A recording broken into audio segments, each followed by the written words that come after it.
And despite this year's forecast calling for an active season, we're only now seeing the development of the first hurricane of the Atlantic season in September. It has been a long one, but what's causing the tropics to not be as active this year? We have full coverage of the tropics tonight from our weather center, but we are going to start with Travis Leader. That's right. We'll get the latest from Richard in just a moment, but Travis is going to tell us a little bit about what's going on with this record-breaking season because of all the inactivity that's going on. Yeah, that's correct, guys. You know, it is the post-satellite record if there is not a hurricane formed by 7 o'clock tomorrow morning. But why is this happening exactly, and why should the Gulf Coast states like Alabama still be on the lookout?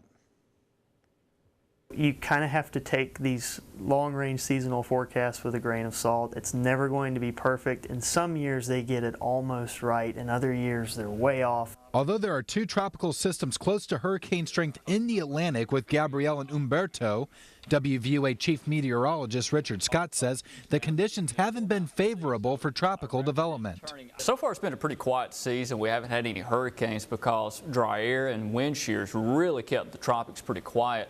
Although the U.S. Gulf Coast is a frequent tropical target, hurricanes need help to steer towards Alabama. Contrary to public opinion, hurricanes don't have brains. They don't get to pick where they want to go. A lot of people think they specifically target certain areas. They follow weaknesses in the pressure patterns. But there is another record hurricane drought in existence.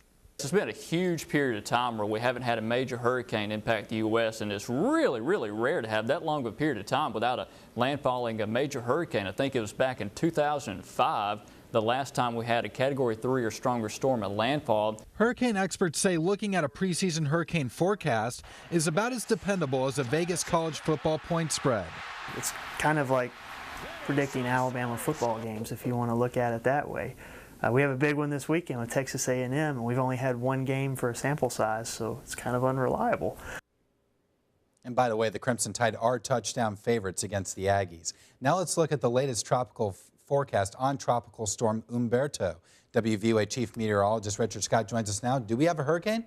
Not yet, Travis. Looks like we're going to officially tie the record at least for the latest first hurricane of the season. Here's the record, by the way. The latest first hurricane of the Atlantic hurricane season, officially Hurricane Gustav, made that record back in 2002, September 11th. Umberto, still a tropical storm, winds sustained around 70 miles an hour, so not quite a hurricane. It looks like it will likely stay below hurricane status until tomorrow. I think during the daytime hours tomorrow, though, it will become a hurricane. Here's that track for the National Hurricane Center. Notice it becoming a Category 1 sometime tomorrow morning, and then weakening back to a tropical storm sometime late in the week. And again, another storm we are watching, not a hurricane, but it is a tropical storm. This is Gabrielle. You know, we talked about that storm last week. For a small amount of time, it became a tropical storm. Now it weakened and then it redeveloped into a tropical storm. Winds sustained around 60 miles an hour.